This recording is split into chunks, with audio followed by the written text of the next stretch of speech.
Kāpēc būtu vērts vasaru pavadīt Getiņā?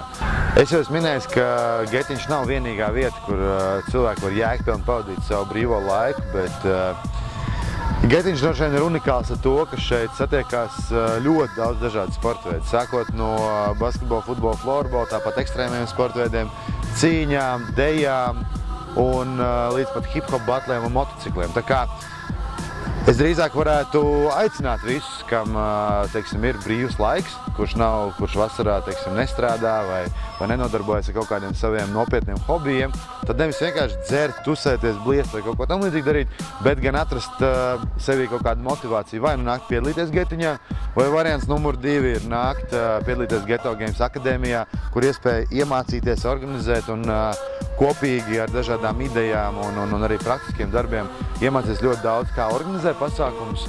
Un gal galā vasara ir labākais laiks, lai iemācītos kaut ko tiešām jēdzīgu, jo, kā mēs zinām, skolā mēs mācāmies lasīt no grāmatām un atstāstīt to pašu, kas tajās pašās grāmatās.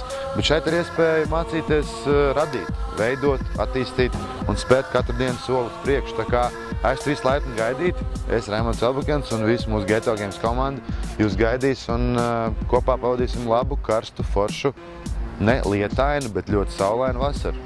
Visiņš tiekamies!